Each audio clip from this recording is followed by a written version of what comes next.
Okay. So I'm Rita Murphy. I'm Helen Yang. And ours was the psychological effect of the human-animal bond. So there's multiple purposes and for the study. So first being to investigate the psychological benefits of owning a pet. The second was to better distinguish the relationship and bond between humans and animals, and to help comprehend and explain the positive outcomes of owning a pet. It's also to prove that there's clear and lasting improvements in the general health and well-being of people who own a pet. And it's also to inform non-pet owners of the benefits that a pet can bring. So our major research question was, how does owning a pet have a positive lasting effect on the human psychological health and well-being? And then our hypothesis is, if an individual owns and regularly takes care of a pet, general happiness and well-being will improve. So some terms that we defined were the psychological health. It's just the mental health and well-being of an individual. It's also the psychological state of someone who's functioning at a satisfactory level of normalcy, emotionally and physically speaking. The human-animal bond is a term used to describe the mutually beneficial relationship between the animal and its owner.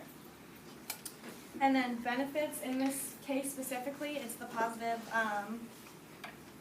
impacts physically, mentally, and emotionally that an animal can bring to light to an individual that's caring for it. So some of the background information that we found to make our study more credible was, one of the psychologists that we discovered, June McNicholas, said that the emotional bond between owner and pet can be as intense as in many human relationships and may confer similar psychological benefits. So basically, this statement supports our hypothesis because she explains that the relationship between owner and pet is capable of providing significant psychological benefits to the owner. So it's basically saying that a human and animal bond can be very similar to a human and human bond, emotionally speaking. Some more information we found concluded that dog and cat owners make fewer animal doctor visits and are less likely annual doctor visits and are less likely to be on medication for heart problems and sleeping difficulties than non-pet owners. So this again supports our hypothesis because it supports the concept that owning a pet can increase one's general physical health. And individuals who did not own a pet were shown to be more at risk for insomnia and heart-related issues than pet owners. So therefore, basically, if you get a pet, it saves you a little bit of money with the whole medical bills. So some assumptions were that different animals have different personalities, and also the same with humans, they have different personalities, and it's a little complicated when you put two and two together. It might not work as well as other relationships. And that each individual can answer the questions on our survey differently than with their personality as opposed to how they actually feel about their animal. Some limitations were that it was only to the Northern Virginia area. So the sample size was small and the region that we took it from was small. And then the amount of people who had a pet compared to those who didn't differed a little bit. And then some delimitations. Well, a boundary is people's willingness to take the survey and the honesty of the participants, and also the amount of time and the participants' willingness to actually take the survey. So some more background information we found for the physical health benefits was many studies have linked oxytocin, one of several hormones located in the hypothalamus, to maternal bonding, trust, and social recognition in several species. So this basically means that the release of this chemical sends positive effects through the body. And studies show that being pet and the act of petting, so human and animals, release an amount of oxytocin causing physical and psychological benefits. And pets can also improve physical activity for pet owners. So people describe their pets as giving them feelings of peace and comfort, which in turn lower stress levels. So to put it simply, lower stress equals healthier heart. So some of the emotional developmental bonds characteristics that we included are pet owners customarily report benefits to their well-being, such as ongoing reciprocal affection, companionship, and a sense of protection. So although we can't deny that the human and animal bond is very similar to a human-human bond, This means that if an animal or a companion dies suddenly, you can get the same emotions and the same feelings of like loneliness and insecurity as you can get if another human dies. So some more like literature that we found, the social role theory comes into play. So animals have a large effect on the elderly and mentally ill, but they can have just as strong of an effect on the average individual. Dogs or animals can act as a facilitator for more daily human interactions, and it teaches pet owners a sense of responsibility, and it can decrease depressive symptoms.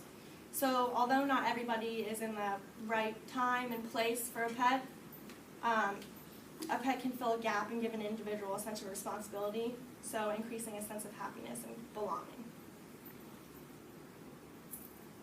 So the overview of our research design was we used the survey research design, so sampling of profitability or non-profitability of a certain topic. The surveys we included had a questionnaire on a scale of 1 to 5, 1 being the lowest, 5 being the highest, and then we also had some short answer questions.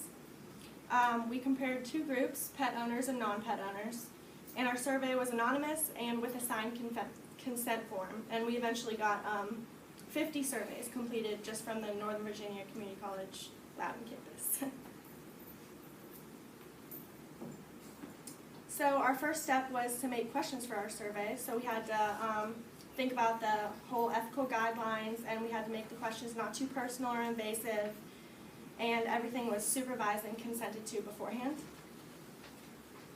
So this is just some of our questions. Our first one is, how stressed are you normally, day-to-day basis, on a scale of 1 to 5, lowest being 1, 5 being highest. And then, how much social interaction do you gain from owning a pet? And it has like an example, so it's more clear.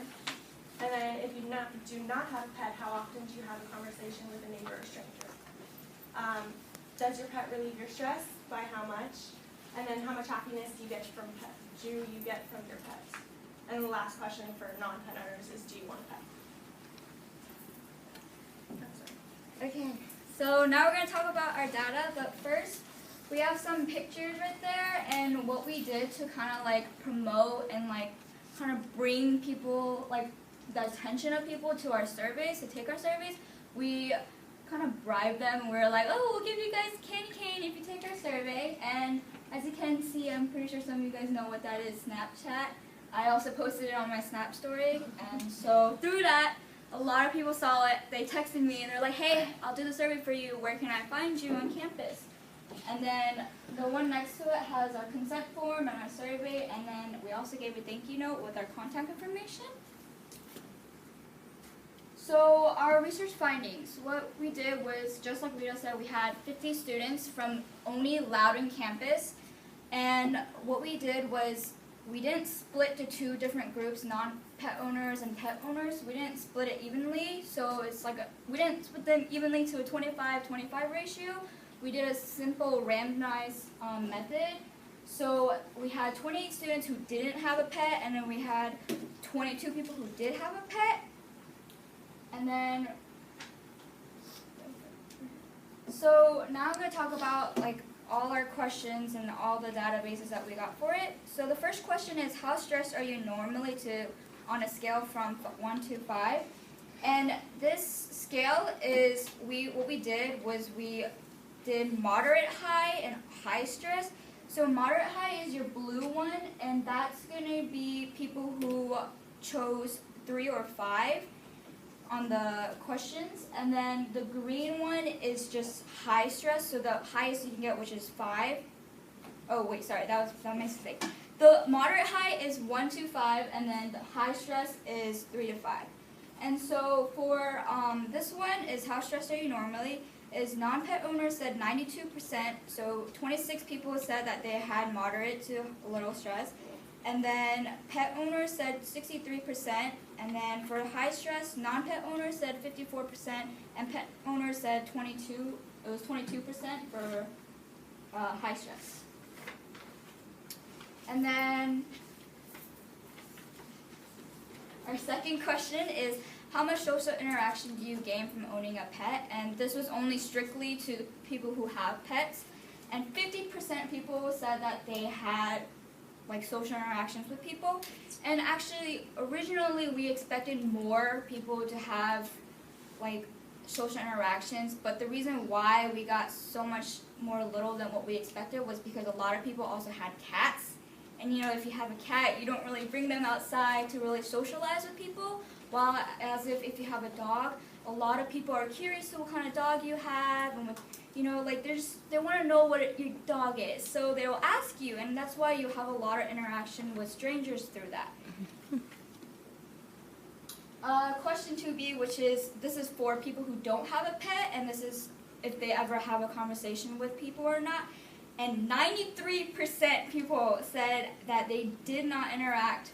They don't interact at all with like strangers at all. You know, they don't have something to really talk about, like to have a topic to really just have an easygoing conversation with strangers.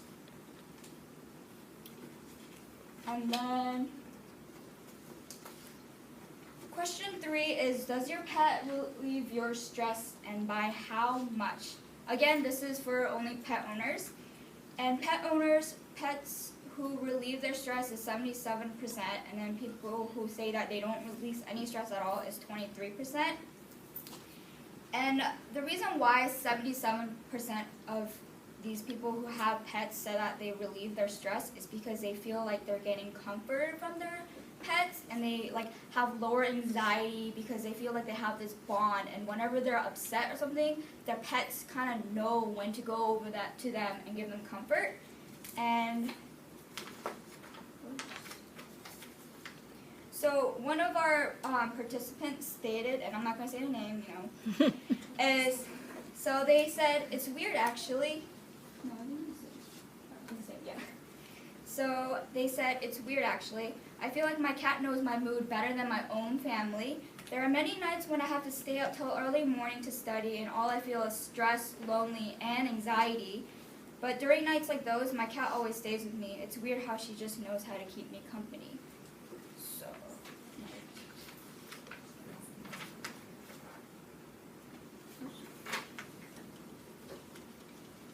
okay. Question 4, how much happiness do you get from your pet? Again, this is only for pet owners. 91% of pet owners say they do gain happiness from their pets. The only reason why 2 of those people, which is 8%, said that they don't gain happiness from their pet is because it's not their own pet. They feel like, you know, it's not their responsibility, so they don't really have a bond with those pets. And then, so our last question, which is the big question for aimed at non-pet owners, is, do you want a pet? 96% of these students said that they would want a pet. And the reason why only 2 people said no was because the responsibility they have to have for the pet, and also they don't have time. But otherwise, they said that they would love to have a pet if they had the time and time to take care of it. So, okay, discussion. So, where am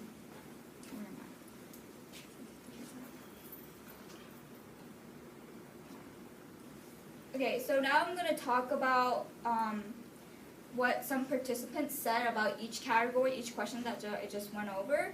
And for stress level, someone said, my pets have dramatically changed my life for the better. My pets, I have a dog and 2 cats, have released so much anxiety and stress for me. If I ever have a bad day filled with high stress, I can come home and instantly become happy just from the comfort of my pets.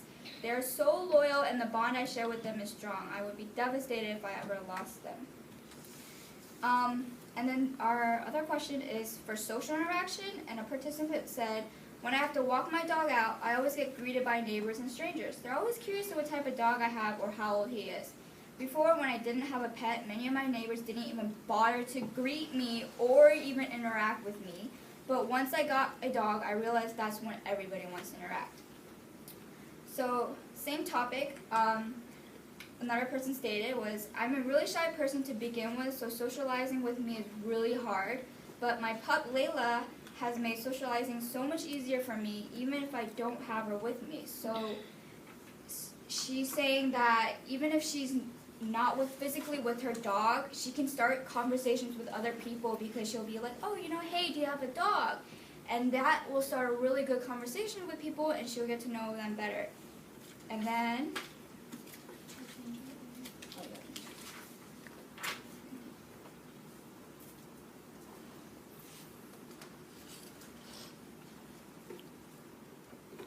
so pets improve levels of happiness. That's what I went over. And nearly 92% of pet owners shown that they have high levels of happiness because of the pet. And every single comment that was left for this question was positive. Nothing was negative about their pets. And because of this percentage, it shows, that pet owners do gain something, some kind of psychological benefit from them. So, in conclusion, we found that our hypothesis was generally supported by our research, although some specific aspects of the research were more clear than others. For example, the 50% of people who said that they didn't, they didn't gain any social interaction while having their pet because they have cats. So that was a little unclear for us. But overall, our hypothesis stays true, being that if an individual owns and regularly takes care of a pet, the general happiness and well-being will improve. So understanding research, our research was conducted in a smaller scale, but we were still able to get a lot of things that supported our hypothesis. So for future research study, we only mainly focus on Loudoun County campus. So for future researchers should kind of broaden their location, go somewhere further, get more surveys done. And because if they have more of that, then there's more logical and accurate data. Because since ours was so small, we couldn't really get that much data to really have accurate data. I don't know. That was confusing for me. But either way, they should just go somewhere more and have better results. Yeah, with a bigger scale, you get more results, or more people rather, so you get more results. So you can take that into consideration. Okay. And also maybe for future studies, they can identify what pet they have, so it might become more clear with some of the questions asked. So,